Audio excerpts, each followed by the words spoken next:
The Every Point Sports Podcast featuring Greg and Jack starts right now.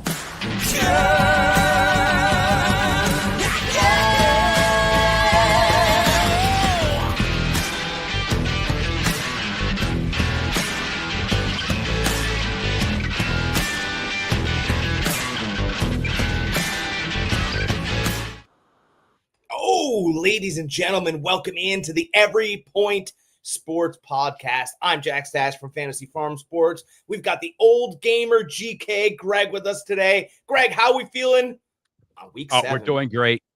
Oh, we lost you. Uh-oh, am I back? Oh, there we go. We're good. All right. We're good. All right. We're doing great. It's Sunday, as always, like I always say. Every Sunday, it's great. We got football on right now. We just had a great college night yesterday, college day, college night yesterday. Roll Tide again. How about them? 4 straight ranked opponents without a bye, first time ever in the SEC. Won every game. So we are back. Kind of rough start, losing to Florida State. That was a bad taste in our mouth, but we pulled it together, pulled up by our bootstraps, and got to work, and playing great. So that's good. Rough week for us last week. Couple key games hurt us. I think overall we were pretty much right, except for like 3 key games.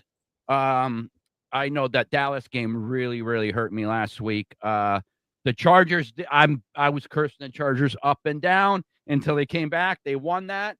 No reason why Dolphins should even been in that game, but we'll get to the Dolphins later on. We're doing great. We got football this weekend. We got football next weekend. So we are back with Every Point Sports Podcast. We were off last week. Jack had a flea market to do, which was exciting. Some cards. Me and him are into some cards. So keep an eye out for that on our over on our YouTube channel. We talk about that a little bit. I do some card rips. I'll be doing some later on. A lot of big stuff happening for us. I thought the loss, Alabama's first loss of the season, I just want to comment on that real quick. I thought that was great, actually. I know nobody in Alabama liked it, but I thought that when they got down in that game against Florida State, obviously they were surprised, and I thought they were outcoached, and then the players did the best they could to try to find some resolve in that game. I thought it made the quarterback better. I do too. I think he was losing, and then he kind of found the guys, and it was a little bit too much too late, but he never quit. And I pointed, everyone's like, oh, they're losing. And I was like, yeah, but they're not. They haven't lost. Like they're going to lose the game, but he hasn't lost the line. He hasn't lost the receivers. They're still fighting hard for yards. They haven't lost. They're going to take the L here. But going forward, the second half of that game, I thought mattered as much as the first half for Alabama, and it's proven to be true. Yeah, I mean, what killed us in that game was their quarterback. I can't remember his name. It starts with a C, but Florida State's quarterback was just unreal. I mean, he even said before the game, Alabama can't touch me, and we couldn't. He ran all over the field. I don't know what happened since then, why he's not running all over everybody else. I don't know if he got dinged up or what. But he had a field day against us, plain and simple. He did what he wanted to do. I'm with you. I think our quarterback, Simpson, I think the game slowed down a little bit for him. I think that was a big shock for him, his first game of the year. He's a coach's son, by the way. His dad is the head coach for UT Martin, which funny story is Simpson with his NIL money, got a plane for his dad as soon as he was done coaching, which he just had a blowout win. As soon as he was done coaching that game, he had a plane waiting for his dad to come down and get him so he could fly down to Alabama to see him play. So I thought that was really cool. Him using, his own money to get his dad down there, good, nice story. It's a feel-good story. Absolutely. Comments on Alabama. Let's get to week 7. Let's just get. Absolutely. We got some good games this week. We got some a lot better games to bet on this week than we did last week. Last week was a little tough to bet on. I did take the Rams earlier today. They are up still 21-0. Our first game of the day, though, we got the Philadelphia Eagles at the Minnesota Vikings. The point spread is Eagles are giving 2.5. Over under 43.5. Eagles are at -135 money line. Vikings are at +114 money line. When I first started getting this podcast together today, approximately about a quarter after 11, I brought up DraftKings, the screen, just to see what's going on and everything. That point spread was at 1.5. It moved a whole point since I got on about 45 minutes ago to now. So it went a whole point to Philadelphia's favor. So it looks like the public is all over Philadelphia on this game. I love Philly here. I don't. Who are the Vikings? I know what they do. I know, a lot about, their heritage, if you will, the Vikings, right? But I don't know what they are. Do they have, is McCarthy playing? He's not playing. I know that they're well coached, but how far can you go with this team where they're at? I just, there's not a lot to them. Philadelphia lost their last contest. They came out flat. They will not come out flat today. They're still the same talented team. Why should Philly lose this game? Convince me. I got nothing. Yeah, the only reason why I think they even remotely would lose this game is if there's any dissension in that locker room, which I think this is it's just a bunch of drama. I'm with you. I do like the Eagles here. I like them more here than I would have if they would have won last week. I think that it's putting a bad taste in their mouth. They're hearing the media out there. They're going to be like, you know what? Listen, guys, I don't know what you guys are talking about. We're just going to come out. We're just going to bully these guys. I mean, the Vikings do have two. The receiving core is great with Jefferson and Addison and Naylor. Like, three good. Then you have Hawkinson with the tight end. Their offense is there. It's just a matter of, can the quarterback get the ball to him? Jordan Madison's rushing the ball pretty good there. So I'm not worried about their offense. And one of the strengths was supposed to be their defense this year, and I'm not seeing it. I know their ranking up there are right, but I'm just not seeing it. I do like the Eagles here. I would take the points. It's under 3 points. I would take that. I mean, I'm all over the money line anyways. It's at -135. I already bet that. It was down further than that before. I got it at I think it was 115, -115. I got it at. So anyways, I bet the money line on this game. I wouldn't even be scared right now to do the points at 2.5. The whole dissension thing, it's an old story that we just keep making up. Oh, AJ Brown's reading books on the sideline. Okay, right. It's the same thing that we went through last year. It's been 2 years of it, though. Yeah. It's almost, do you think they even care about it, or it's even true? You're just trying to make up a narrative for a super talented team that gets bored every once in a while. Last year we had two storylines. We had everybody hating Sirianni, and then we had the AJ Brown drama.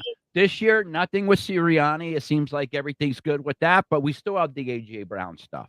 I mean, even with good teams, we need to have drama. Right. It's, the Chicago Bulls. Like, oh, Jordan socked Steve Kerr. Is he getting along with Luke Longley? Do I even care? Yeah. Boy, Luke Longley better be happy. Otherwise, the Bulls can't go anywhere. What kind of story? Most of Jordan's teammates couldn't stand him. Most of Kobe's teammates couldn't stand him. You know what they did like doing, though? Winning. Yeah. So what? AJ Brown likes to read a book because he's bored. They won. It doesn't matter. I just think, right. Who's the quarterback for the Vikings? I don't know. Does it really matter at this point? Well, I mean, we got to get the ball to the receiver somehow. Jefferson, you kind of just throw it up to him, just like Chase Brown. So right. All right, next. All right, we both like the Eagles here. No reason to keep going. We got the New England Patriots at the Tennessee Titans. Patriots are at -6.5. Over under is 40.5. Patriots are -305 money line. Titans are at +245 money line. Listen, Titans defense is playing a lot better ball than what we're giving them credit for. It's still their offense, though, that is in shambles. Cam Ward is young. He's making his mistakes. He's going to take his lumps. This Patriots team, though, wow, watch out for them. They actually might sneak into the playoffs this year. And what did I say when Drake May was when he was drafted? Yeah, you I liked him. thought he was going to end up being the best quarterback in that draft class. He's turning Yeah. out to be, if not the best, one of the best in that draft class. He's turning out to be very, very good. That Patriots team is looking like Vrabel has them in the right direction. So I like the Patriots here all day. It's under 7 points. Yeah, I mean, I'm not even patting an eyelash at this one at this point. I hate this game. I hate this game because Callahan, the Callahans, not Tommy Boy, not Brian Dennehy from the movie, not the Callahans who sold the breaks to you guys. The Callahan family, which gave you the breaks, right? The Callahan family, which was running the Titans and told you that Will Levis wasn't a good quarterback and absolutely ruined a young player, was willing and able to ruin another player in Cam Ward. That's what they were doing, right? And what's perks up my ears a little bit here is this game was 7. It's gone to 6.5. You fire a coach, you fire the offensive line coach, and the line comes down. I'm a little interested about that because that just means the public is on Tennessee. Yeah, and which means that they're not sold on the Patriots right now. Which I'm sold on them. I think the public's thinking more of the Patriots last year than the Patriots right now. I wonder if that's all public money or if that's pro money though. That's a lot of line movement on those Titans, and I just, usually the pro money you see in the beginning. I wonder if they hated the coach. I wonder if they hated the offensive coordinator and knew that they couldn't get away from both of them, so they both had to go. One had to go, or two had to go. So I often wonder, the Patriots are flying high. Oh yeah, division leaders, right? They've had a great couple weeks. I'll circle it. I'll take the Titans with the 6.5 here at home. Okay, I'm taking the Patriots under 7. I'll take that all day. They hated their coach. They hated their offensive line coach. They'll look a little bit better here. Cam Ward's not a starting quarterback, like I said he wasn't. I told you it was Will Levis, but we'll figure that out going forward. Well, listen, UNAB, I forget who they were playing yesterday. They were a 23.5 point underdog. Mm-hmm. They fired their coach, which we all know who he was, Trent Dilfer. And Mortensen from ESPN, Chris Mortensen, his son actually took over as the head coach. He's the interim coach. They were 23.5 point underdog yesterday. They won. Hated the coach. By the way, Trent Dilfer's first marriage in the NFL to Tampa Bay. Mm-hmm. Trent Dilfer came here. Oh, Trent Dilfer's not good, right? When he went to Baltimore after he was a journeyman. No. That's when Trent Dilfer was good. Yeah. Because he realized once in his life when all the tools were evaporating not to be a jerk. He was a jerk in Tampa. They hated him. They were moving through offensive linemen while they were rotating, right, on the carousel, trying to find a guy that wanted to block for him. They wanted Trent Dilfer dead in Tampa. They did. They wanted him dead. They hated him so much, they were missing blocks. Mm-hmm. Now, I wonder if his first coaching job looks the same way. If he gets another chance, fine. But he comes off with that bravado. They hate him. They got rid of him on TV. Yeah. Some guys, it's okay to just kind of take a backseat or whatever, or act a little bit nicer or whatever. Trent Dilfer doesn't figure it out the first time. And I'm glad Chris Mortensen's son got a chance because Mort he seems really nice. He seems genuine. I mean, I've never met him. I can only say seems. No, but we grew up with him. We pretty much grew up with him, Like those ESPN guys we grew up with, they were a staple to us growing up. And it's nice to hear that type of story, especially like you're a 23.5 point underdog. You know what I mean? Like you have no reason to win at all. I mean, even if you stayed competitive, you'd mark that up as a win, you would think. Interim coach, never coached before, 23.5 point underdog. But for you to come out and actually pull out the upset, it was amazing. Good God, job for him. Are you talking about UAB or the Titans now? I'm so confused. UAB, I'm talking about. Okay, I was okay. Big underdog. But they're Game not big 4 underdogs. 6.5 points. I mean, that's not too much. All right. Jack likes the Titans here. I like the Patriots here. Let's move on. Next, we got the Raiders versus Chiefs. Raiders are getting 13.5. Over under is 44.5. Raiders are at plus 625. Chiefs are at negative 950. I mean, I'm not touching this game. The money line's too high for me to take the money line, and Chiefs negative are 13.5. Could they cover it? They could. Will they? I don't know. I don't know what Raiders team we're going to see. I don't know if they're going to run the ball. I don't know if the Chiefs are not going to get any penalties again. I don't know. Okay, so here's some things we know. All right, those are you're 100% right. Let's stick with Greg. All the things we don't know are out there. One thing I do know, Jacoby Myers is not playing today due to injury. Mm-hmm. He's not injured. Jacoby Myers is not injured. So that means he's probably going to be traded very shortly. He's going to be traded. So that means Gino is losing one of his timing guys, and that they will be inserting a rookie in his spot. So now he's got all rookie wide receivers. How about that running back? Rookie also. Right, we're playing in Kansas City. 12-point spread. We don't know if they'll cover the 12. I agree with you there. But can we put them in a safe money line parlay? Yeah. Oh, absolutely. Yeah.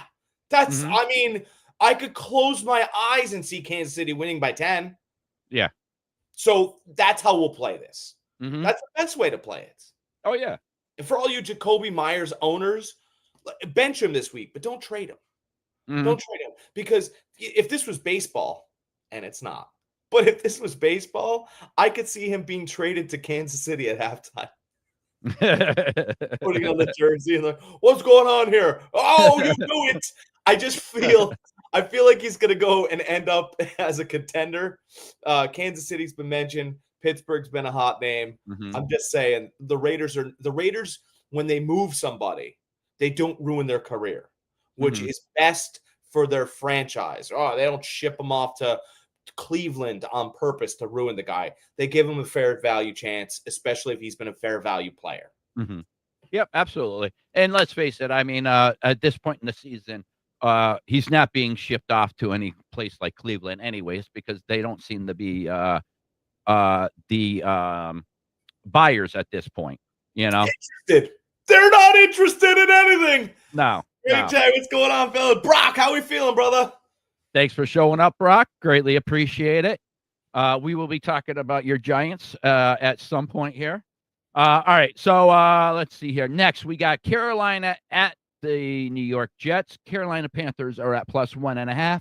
Over under is 39.5. Panthers are at negative 108 money line. Jets are at negative 112 money line. So this means Vegas doesn't think either team should win. Well, so a little bit more context here. The Jets last night were plus 100. Mm-hmm. And now it's moved all the way in their favor. When I closed my eyes last night, and they're open now, in my heart of hearts, I went, Jets are going to win this game. Okay. Much like I love betting on Carolina at home, even when they're bad. They find some kind of home field energy down there in Carolina. The Jets play much better at home. By the way, the Jets are awful. Maybe they were, but didn't they hold Bo Nix to 125 last week? Mm-hmm. Okay. And we can agree that Bo Nix, I hope we can agree here, that Bo Nix is a better quarterback than Bryce Young. Oh, yeah. Okay. All right. Yeah. Well, I think, some people, Bryce Young's had a nice little run here. And I just wanted to make sure, he's been better with Ted McMillan and he's been better with, I mean, Bryce Young needs to prove this throughout the whole year. Like, right. I'm not taking a four game sample size and saying he's better than Bo Nix. Bo Nix, he had a great rookie year. Mm-hmm. Then he progressed. He had a little bit of a down start of the season, starting to come back up. But he's starting to know who he is. He's a short to intermediate thrower. He's not a long bomb person. Like they're figuring out what he does best, and that's the way Sean Payton calls the games. Now, with Bryce Young, we don't know what we're getting yet. One game he looks like he's good. He was the great number one pick, and then next game you're scratching your head and you're like, how is this guy a starter? Yeah, so I think this is to me, this feels like a great spot to take the Jets. Great spot. Thank you, thank you, Brock. Appreciate it. Appreciate you doing well for yourself, and we like to see everybody coming in here checking us out on Sunday. That's right. Giving you guys we're giving you free money here. I know nobody likes the Jets, but they haven't won a game. They haven't won a game. And I just think that this NFL is too competitive right now for anyone to have a zero in any column. Mm-hmm.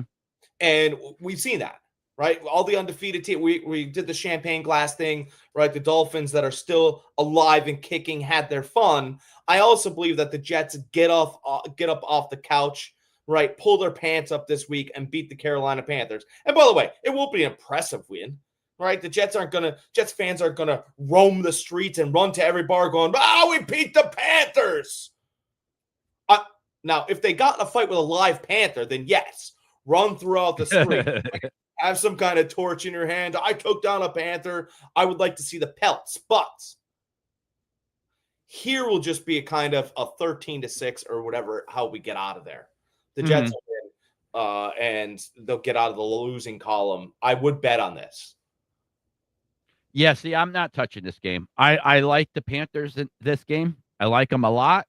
But to me, everything you just said is what's going through my head with the Jets.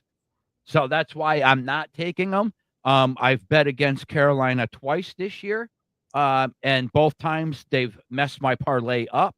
So I'm not touching this game at all, not with the 10-foot pole. My gut tells me the Panthers, but my head's telling me Jets. So anytime I'm in conflict with that, I am not touching it. Okay. All right. I like the Jets. I'll take that game. And since I'm not betting on it, I'm throwing it out there. I like the Panthers.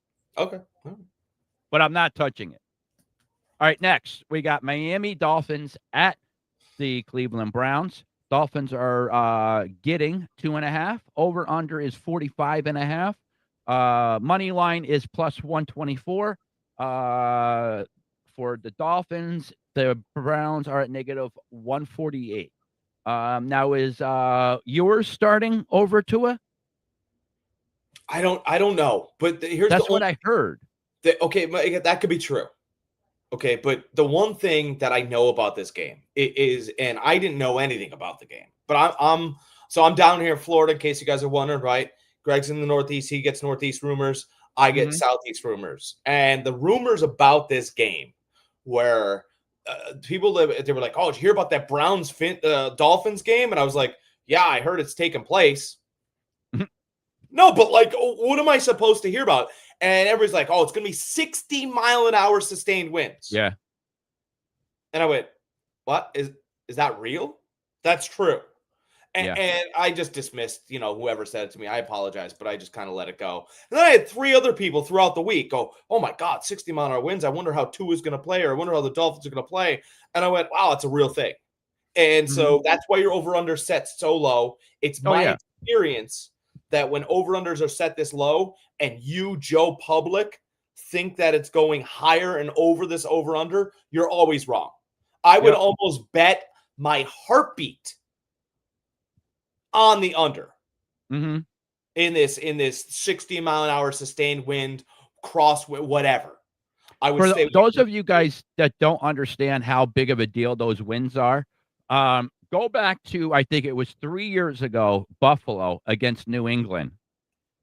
They were kicking field goals where if the field goal is, let me try to get this right, here, they're kicking it way over here, so the wind carries it and goes right there. I seen a kick by the Buffalo kicker. He kicked it right. The thing went wide left.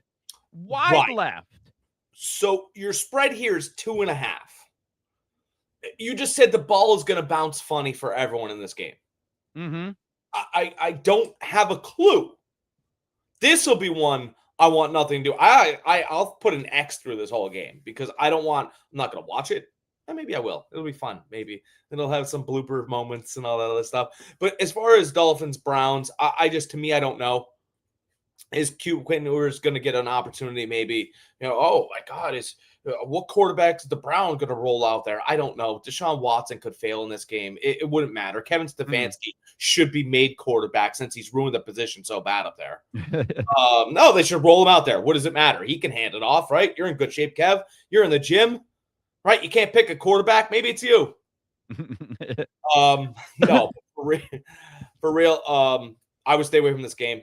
You can watch it if you're a Dolphins fan or a Browns fan, but I would put a windbreaker on because you might feel the winds over the TV. It's going to be sustained. I like the Browns here. Okay. Yeah. Dolphins traveling all the way up to Cleveland. It's going to be colder up there. We all know how the Dolphins react in cold weather. They don't like it. I threw out a stat last year, it was under 52 degrees or colder. Dolphins were like 0 and whatever it was. So I like Cleveland here. One, it's the weather. They're more accustomed to it. Two is, listen, I know it's 60-mile-an-hour winds, but who has to deal with the winds more, Cleveland or people in Miami? I think people in Cleveland have to deal with the winds more. So they're more accustomed to that. And I think that Cleveland's running game is better. I think Jenkins is going to have a killer game against that Miami's defense. That's very, very porous. Hey, good. Keep your eyes open, by the way. I'm big fantasy, right? And I've been telling people throughout the week, right? If you're searching, right? This is the time of year where you're searching. God, this guy's dinged up. That guy's dinged up. Oh, I wonder what's going to happen. Harold Fannin Jr. is a top 5 tight end in the league. He's more valuable in PPR because he catches a ton of passes, but he's been averaging 5 receptions, 44 yards all season. But Jack, he plays for the Browns. I don't care. I don't care. Njoku isn't playing today. And Njoku is out. And is it an injury? I wonder. They say it's an injury or whatever. Njoku hasn't really played all year. He hasn't gotten looks when he's been on the field. I do think he also, like Jacoby Myers, could be on the move. Harold Fannin is more than capable.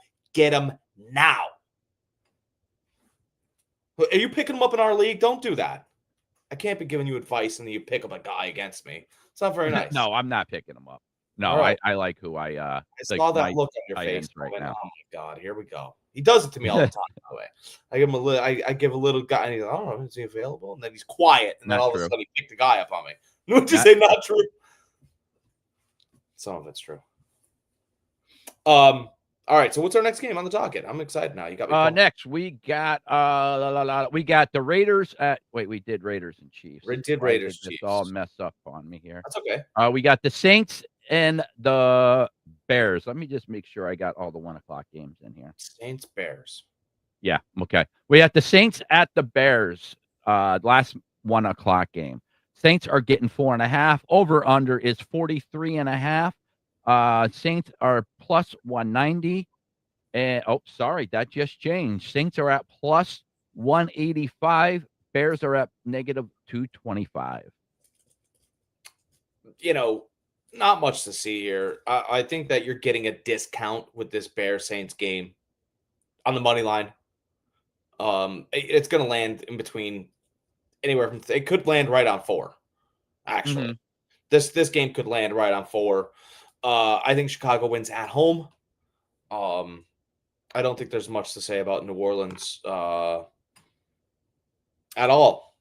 No, they're going to be in a sell mode. If they're smart, they'd be in a sell mode. They're one of those teams that try to stay relevant. They're in borderline salary cap hell, but they never went into full rebuild mode, which they should have. They kept trying to buy these mid-tier free agents, bringing them in to bolster their roster instead of just saying the heck with it. Let's just draft these guys. Let's just let them grow and start over. They never done that. So I'm with you. I don't like the Saints here at all. I like the Bears. The Bears are playing a lot better football. Caleb Williams seems like he's starting to grasp a little bit what's going on, how to be an NFL quarterback. Listen, nobody's been rougher on him than me. I've been saying he's a bust. He's not a good quarterback ever since he's been drafted. So he can make me eat my hat all he wants, but he's starting to learn the position, and that's good for Ben Johnson. He has a very difficult offense to learn. Their head coach, right? Ben Johnson? Yeah. Yeah.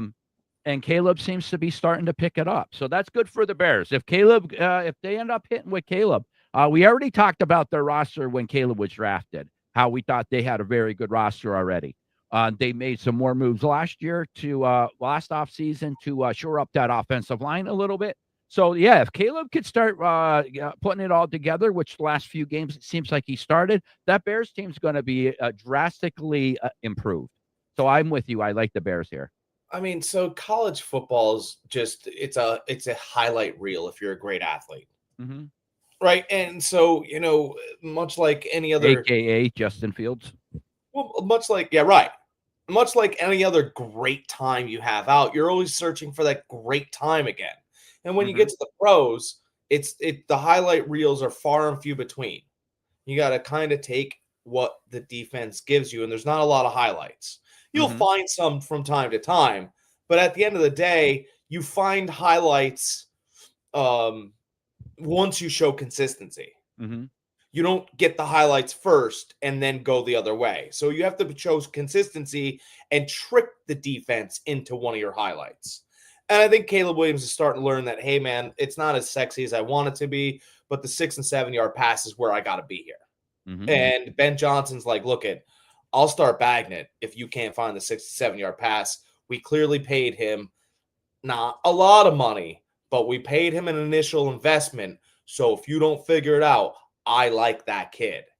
And Caleb's like, okay, I won't search for the highlight. I'll let them come naturally. And I think he's starting to get there.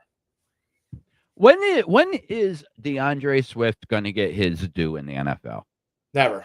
Listen, he did a good job when he was at the Eagles. What did they do? They did everything they could do to replace him. Mm-hmm. He gets his shot with Chicago. Look at him. He had a killer game last week. Killer game. One of the reasons why they won. And I just don't understand. And he wasn't bad when he was with Detroit either. He's a good running back. I don't understand why he doesn't get his fair shot. He doesn't seem to get injured a lot, so I don't understand that. It just doesn't. Is it his attitude? I don't know. A lot of coaches, in the league, they've got this meathead mentality. DeAndre Swift does not like getting hit. No, but what's the big deal? But it's their problem. So if A-Chain wasn't in Miami, DeAndre Swift would be. Because Mike McDaniels is like, listen, I think it's stupid to get an extra 3 yards and have your elbow split open. Mm-hmm. But some guys get off on those things. Mm-hmm. They get off on the pounding. Your running back should be bruising. They're not all built that way. And DeAndre Swift tries to he got hit the other week. That touchdown he had the other week. Somebody hit him low on the waist, and he was like, hey, I'm going to run away from you. That was how the touchdown happened. He hates getting hit. He finds 5 yards. But he does everything in his power not to, so I like that. He doesn't initiate the contact. I think he's fantastic. But yeah, I think it's a coaching thing. I think they want a bruising guy. They want a guy that could hit that linebacker with a lot of force. DeAndre Swift is not that guy. He's more of he's a more powerful Amir Abdullah. Who's this? Are the Jets better off tanking the season for Arch Manning, firing Aaron Glenn for either Dan Lanning or Mike McCarthy? Mike McCarthy, I don't know how many buffets there are in New York, but Mike McCarthy does a lot of business. Dan Lanning, I'm not familiar with that coach. Lanning, isn't he the college coach?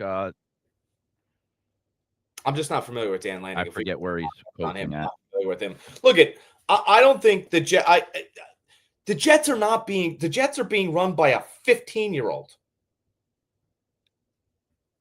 One, I don't think Manning is going to be the first overall pick now. Anyways, no. There's a couple other quarterbacks that have emerged this year. Bama has one. Oregon has another one. I can't remember what Oregon's quarterback's name is, but I mean, he's having a killer year. So there's a lot of other better quarterbacks that are going to be available than Archie Manning. He just has the name. And I'm telling you right now, if the draft happened today, I don't even know if Archie Manning gets drafted. That's how bad he has played. I don't believe, my firm belief. I think that college football has gotten so ahead of themselves, they're a little behind themselves, right? They were so ready to showcase all of their quarterbacks and have, the first 10 guys go in the first round all be quarterbacks, right? And I think what's happened, Oregon, he has 2 quarterbacks in the NFL starting. Gabriel's not. That's what I thought. Yeah, I thought it was the Oregon head coach. Dan Lanning. I don't think. I think he stays. I don't think he's going anywhere. I think that's a name that Penn State is hoping they get, and they're going to throw a lot of money at. But he's building. He has taken over a program there and keeping the program running very smoothly there. I think he has a dynasty. Him and who was it before him? Chip Kelly has built there. I think he's dumb if he moves anywhere. Don't jump to the NFL. Yeah, one, college coaches get paid more than NFL coaches to begin with. So you'll be taking a downgrade in pay. 2, you could be fired in 2 years in the NFL. You can have a winning season today, this year, 2 years later, you're fired. Here's how I feel about it. Stay where you're at. Dan Lanning has an open checkbook from Phil Knight. Phil Knight's the CEO of Nike. Oregon has an open checkbook from Phil Knight. Phil Knight has said he wants to see Oregon win a title before he passes on. He wants to see it. So as long as Phil Knight is giving you all the NIL money that you possibly need, why would you leave? He's not going to leave for Penn State. Penn State made a move maybe a little quickly. We're going to find out how quickly that move was because they don't have a lot of phone calls coming in. And James Franklin has a lot more supporters out there than Kraft thought he did. Yes. I tell this story all the time. James Franklin was going to be the head coach of the Buffalo Bills before Sean McDermott. Mm-hmm. And Penn State offered him a deal he couldn't refuse. He took it. He never left State College. Sean McDermott was hired the next day. That's just the truth. I think and they're talking about replacement for him being the Vanderbilt coach. Well, I'm sorry. Franklin came from Vanderbilt, and he had a better coaching record than the guy that's there right now. So, what are you guys doing? See, Penn State's one of those schools that think that they're better than what they really are. So they think their name is better than what it really is. So I'm with you. They jumped the gun a little too quickly. And now reality is going to seep in. They're going to be like, wow, you know what? Finding a good head coach is tougher than we thought. Yeah, I don't think Aaron Glenn gets fired from the Jets either. I think eventually he quits. I think they give Aaron Glenn another year. I think they're not going to fire him right away. Definitely, Dan Lanning will not take the jump to the NFL. I think he's perfectly happy where he's at. Mike McCarthy. I don't honestly think you hire Mike McCarthy. I don't think he's a great head coach. I really don't. I think you take your lumps with Aaron Glenn, see if he grows as a head coach. If not, you fire him next year and you move on to the next head coach. It's not like you have any young quarterback invested there where you need him to grow with the head coach. You signed Justin Fields to a few year deal. So therefore you're stuck with him for a couple years. Yeah, the Jets have my resume on file as well. So I mean, we'll see what they want to do. All right, next, let's see here.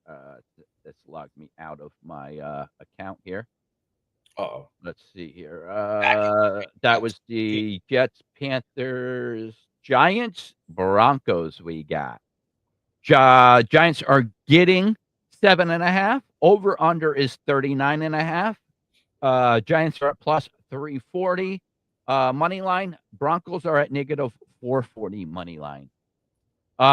Broncos best defense in the league right now. Bo Nix playing a good game. Sean Payton, a good head coach. Everybody is all about Jackson Dart. The influx of youth that him and Scadaboo brought to the team. Mhm. But what they're not talking about is Jackson's Dart's average yards per play is still lower than Russell Wilson, who he got benched for. So, Wilson isn't good anymore. So, I mean, you know, so, I like the Broncos here. I know it's 7.5. I don't, that half a point I really, really don't like, but I'm ultimately going to take Denver here. I think Sean Payton's defense really shows that rookie quarterback what the NFL is all about. And I'm laughing because that's what Sean Payton does. he's gonna get an education today. Yeah, it's going to be a big education. And Scottaboo, I'm sorry. I know you love the contact, but you know what? So does Denver's defense. So, it's going to be a tough, tough game for you guys. I like Denver here a lot. I'm not touching the money line because I'll take the points. I'll take the 7.5. I think this is going to be a 10-point win by Denver. Here's what's crazy. So let's just do this real quick, and then we can move on from this game because there's not a lot to say here. You said all of it. Actually, I don't have much to say. All the things I said when I pointed at the screen is exactly what I was going to say. But what's interesting here is the Raiders are clearly telling everybody they're selling their team. Mm-hmm. Right? No, the Myers, they're starting. And the Chiefs have a higher spread, but a lower money line than this game. Right, That's so crazy. Denver has a lower spread and a higher money line. If you guys pay attention, you can make some money. Just put both of these money lines together and go buy some AFC West gear. It's not going to be watchable. Yeah, I agree. Next, we got the Colts at the Chargers. This is going to be an interesting game. Colts are getting 2.5.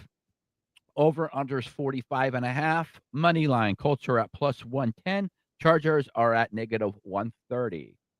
Chargers are getting back Joe Alt, and they are getting back one of their defensive players. Bosa, is that who's coming back? Yeah. So I mean that's big. That's huge for them. I'm not touching this game. Up until last week, I would have said, "Listen, I'm taking the Chargers all day. I like Harbaugh, blah blah blah." Listen, they had a hard time beating freaking Miami. They needed a last-second field goal to come back and win that game. The game before they lost, I understand their offensive line is beat to crap. Getting Joe Holt, I think, is good for them, but it's not good enough. They still need a couple more people on that line. Their defense is a lot more porous this year than it was last year. Will they figure it out? We'll see. But ultimately, Colts are playing a great ball. Daniel Jones, him and Baker are MVP of the league right now. Jonathan Taylor's running the ball like we always said he could. So, yeah, I'm rolling with the Colts here. I just think they have a good thing going there. I think the Chargers are a little beat up right now, and the Colts are going to take advantage of that.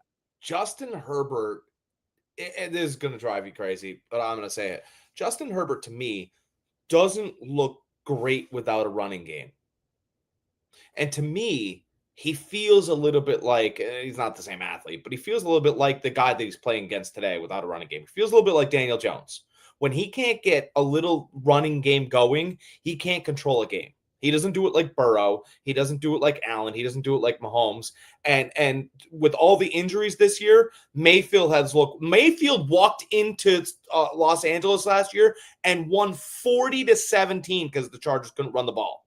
Mm-hmm. So he can't just manipulate a defense with himself. And I think that's why it's great that he's paired with Harbaugh and all these other things. But he is down to his second string and third string running back, and they just don't have the same juice Hampton does. Mm-hmm. And yes, alt blocking will ultimately help. But Daniel Jones does still have Taylor, and he does still have that O-line. And I don't think there's really many injuries in Indy, if any. Yeah, right? No, Indy's fairly healthy. So if I had to, if I have to sit here and say, hey, you know what? These guys are even. Mm-hmm. I will do it. I know the public doesn't think that way, but if they are even, I have to sit here and go, you know what? Daniel Jones has no injuries, and Indy does look very good. We have to. Yeah. Indy's the Minnesota of last year, right? Yes. Oh, Okay. yeah, absolutely. Yes, I think we can live absolutely. there. And That's every a week I great say, comparison. Minnesota's done, and I think I have to get off of my horse and walk around in the horse shit a little bit, and go. You Mhm. know what? I was completely wrong about Minnesota, but I can get rolling on Indiana now. I think they Oh, beat yeah. the Chargers, and we have to just sit there, swallow our tongues, and still talk about it. Mhm. Oh, absolutely, absolutely. What kills me about Minnesota is they with, McCarthy getting hurt, that kind of, Took their juice away. hampered them, I think, more than anything, because they were gonna use the early part of the season to get him rolling, get him accustomed to an NFL. Then second part of the season, that's when they get rolling. And, I think with him getting hurt and Aaron Jones getting hurt, that put a hamper on things over there in Minnesota. We'll talk about them in a little bit here. Next, we got the, Packers at Arizona. Packers are at -7. Over/under is 44.5. Packers are at -375 money line. Cardinals are at +295 money line. It's still not guaranteed if Murray's playing or not. It could be Brissett or Murray. We're not sure. It's probably Brissett. Yeah. Brissett is usually the quarterback to get these 7.5 point lines, right? Mhm. And Murray always gets the -3 or +3s at home. I think we can assume it'll be Brissett. Oh, yeah. We don't really know, but if we're trying to live by the language here, and who cares anyway? Arizona is no better with Brissett than they are Murray. They're tied to Murray's contract, and he's tied to an Xbox controller. Yeah. That's where he's tethered to the. But he's not. But he is. He doesn't win, and he's a very Mhm. good athlete. And sometimes very good athletes should take the right sport, not the sport that they want to take the most money from. Kyler Murray should have been a shortstop in baseball. Instead, he's a shortstop playing football as the quarterback for the Arizona Cardinals. And what drives me crazy about this Cardinals team is that they haven't done the reboot. They've hired a new coach besides Cliff Kingsbury, but they Mhm. haven't hired new players. So this guy's just left with someone else's meal to serve. Here, look, the roast beef is good. Did you make it? I put some pepper and salt on it. It's very good roast beef. Like, that's what the guy's doing. Yeah. Gannon, he's not in charge. He can't be. Still got other people's toys. And then let's face it, a lot of their draft picks that they did think was gonna pan out, they just never have. Like Benson never panned out No. as far as running back. You know, we thought he was gonna be the next great thing coming out of Texas, just wasn't. You know, Marvin Jones Jr. still hasn't Harrison Jr. still hasn't, shown what he can do. I still think there's hope for him. That wide receivers, sometimes it takes a while. It took Jerry 2 years, you know? So, You know, like, sometimes it just takes a while. Connor getting hurt really hurt their offense. It just that team just seems like it's always been cursed. We always talk about the Jets, how the Jets are cursed. You know, like let's talk a little bit about Arizona. I love Marvin Harrison Jr., but the fact is he's nice. Mhm. He's a nice kid. He's a So was nice his dad. guy. He's a So was his dad. his dad. I read a story about his dad. His dad is not all that. His not. They put his dad with his father's smile next to Peyton Manning and sold tickets. The fact of the matter is, his father grew up on the outskirts of Philly and went to Syracuse University, and then he got drafted by Indy. There are horror stories about Marvin Harrison that live and lurk in the streets Oh, of see, Philly. Manning came out and said he was like the nicest guy you could possibly know, and this and that. Yeah, it was part of the brand. Marvin Harrison, not the kid is sweet, and that's not what you need. Marvin Harrison, oh, he could that smile turns and he'd sock in the face. I don't Mhm. know if the kid has the punch. Yeah, I we'll really, see. We'll see. he's really sweet. He's really nice. He's got a lot of his mom in him. Mhm. And his mom, from what I've heard, is a tremendous lady. The old man, he'll take you out back for the thin frame and the wiry frame and the big smile. Boy, when that smile turns off, I've heard some Mhm. stories. Okay. All right. All right. Next, we got the Washington Commanders at the Dallas Cowboys. Commanders are at +1.5. Over under is 54.5. Commanders are at plus 105 money line. Dallas is at negative 125 money line. Dallas is getting CD Lamb back. Commanders are without Scary Terry and no Debo either. I saw something that was really interesting today, and I advise you guys to do all of these things. I saw it was in our league. No, it wasn't in our league. I'm lying. It was in my other league that I'm in, and I saw the top 3 pickups in the wide receiver bracket were all Washington Commanders receivers. Mm-hmm. Or it was Luke McCaffrey and it was Lane, right? And the over-under here is 54 points. And if you guys are playing fantasy football and are having question marks in any of your position, I would just pick up all of those wide receivers. Oh, yeah. I would go Washington, Especially Luke. flex Washington. I would do that because I do believe that this game is going to turn into a shootout. You do as well. I don't really know where to land on the winner. I lean Washington. I think you do as well. Yeah, I took Washington with an alternate money line. I took them. Well, at the time, it was no, it was 1.5. So yeah, I'm currently I took a 7.5. I took an alternate money line. I took 7.5, and I teased the over under down to 48. I think it was. I teased it down to. So I took a parlay there, a two-team parlay, however you want to say it. But I took an alternate money line with that. The French with get that all game. our gambling, don't they? 2 T's. Yeah, you know. Stay out So of yeah, my I teased the spread to where I'm getting 7.5. And I took the over in that game. I think it was 48.5 or 48. I took. Yeah, I love that. I love that. I do think it's going over. I think that there's plenty of fantasy point. That's probably our game of the day. I know that we want to talk about, what this game and that game. Watch Washington and Dallas, right? We're just dating back, right? Remember the first game ever, Cowboys versus Indians? Boy, that turned out wild. Yeah, and let's face it, neither team can play defense right now, so I really like the over in this game. I just try to play it a little safe. I like Commanders and I like the over. So as you should. I like that bet. Mm-hmm. All right, next we got the Sunday night game. We got a 49ers playing Atlanta Falcons at the 49ers. Falcons are getting 1.5. Over under is 46.5. Falcons are at negative 102 money line. Niners are at negative 118 money line. George Kittle will be back for this game.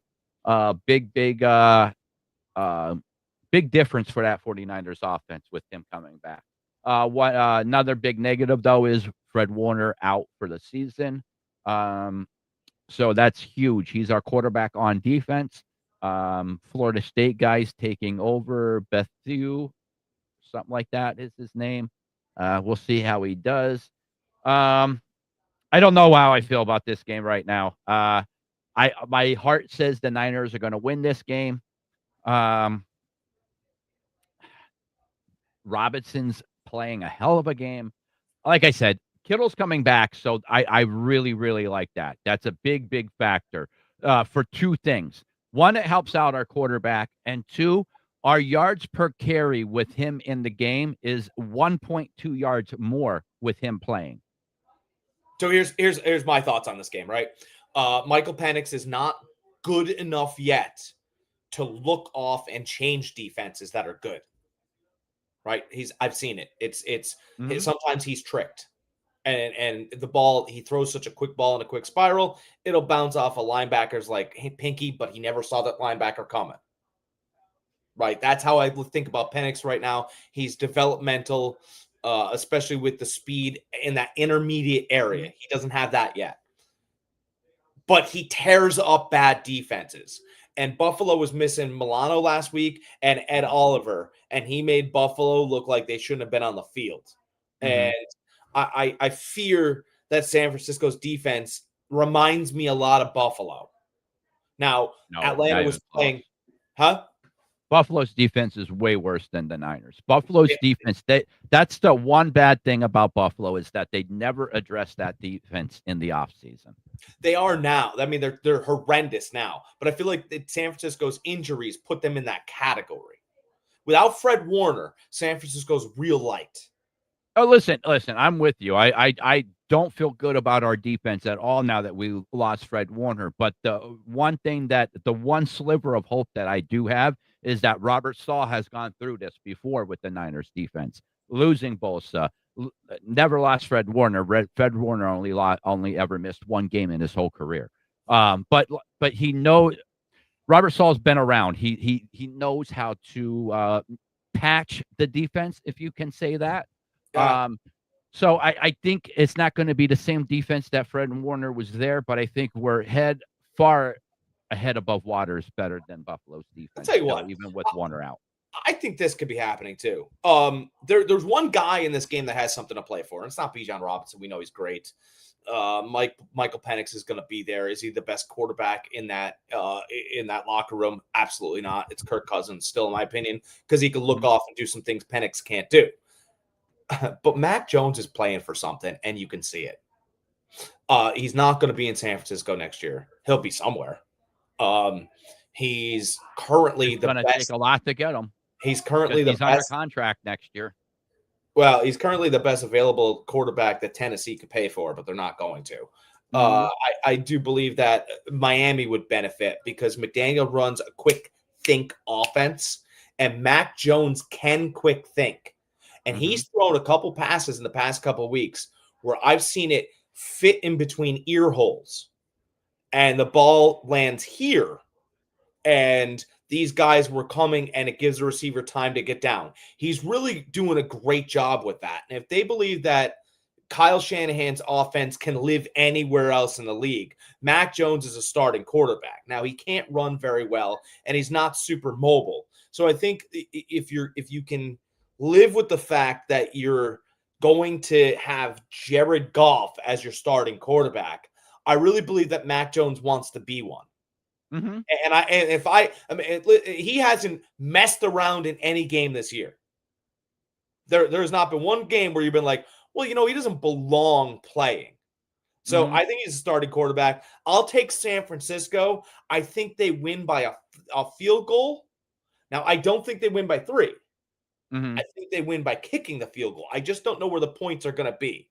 And that 47 mark has me right, and so does that -1. So if you believe the 49ers, you shove the chips forward. But I do believe he thinks he's the best quarterback on the field, and it's something I can see.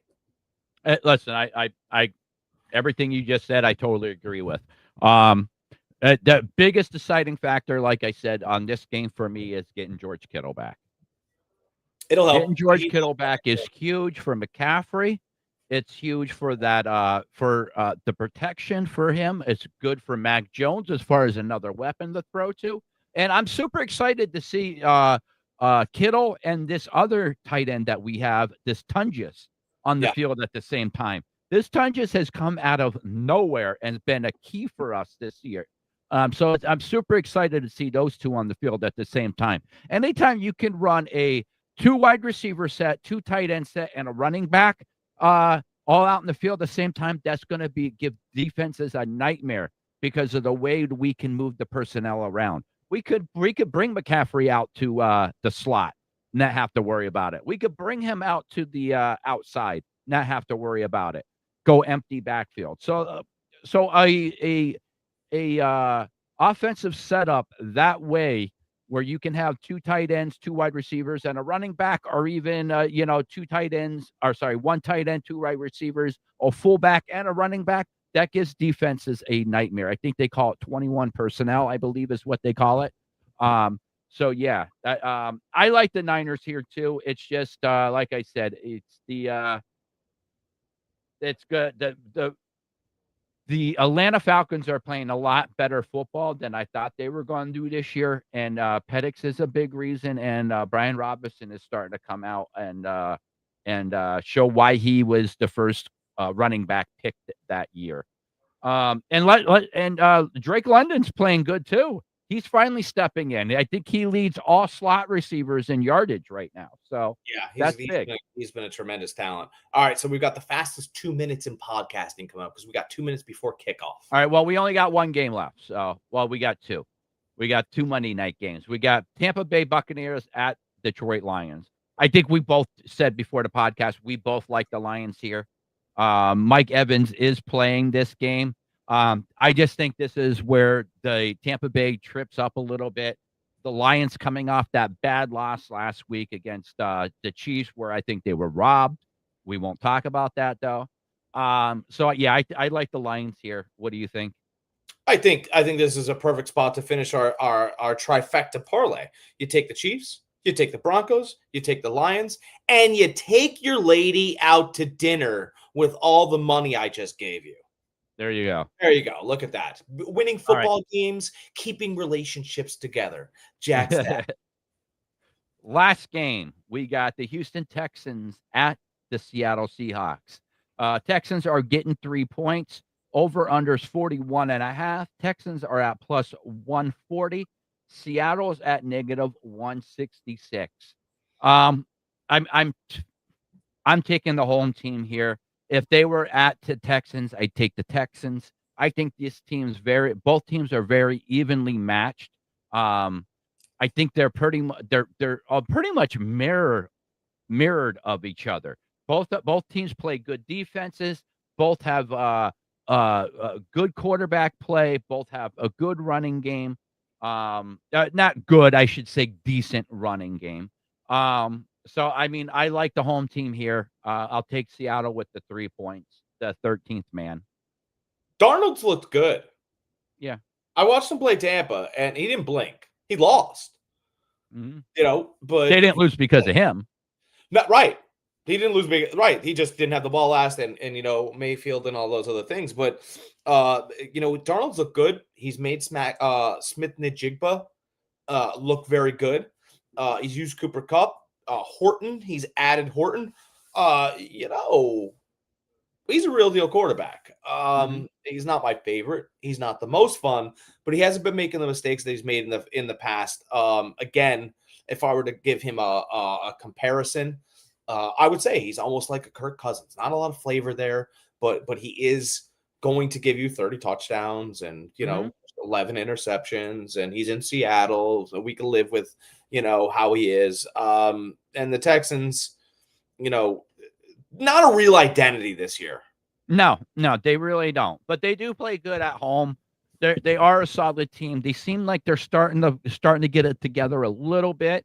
I know last game they looked way better than that they have all year. So that's why I said if they were at home, I'd like the Texans. But since they're at Seattle, I'm liking Seattle here. I like Seattle at home. I like your pick. I'll ride with that. Yep. All right. Well, the games are starting right now. So, guys, we're going to make this nice and quick. Everyone, we greatly appreciate everybody stopping in. Stick around over on my channel. I'm going to do a card rip video. We got some baseball here we're going to do. We're going to do a quick 45-minute video before I start watching games. But good luck with all your bets. And as always, guys, be excellent to each other. Subscribe and make some money, you filthy animals.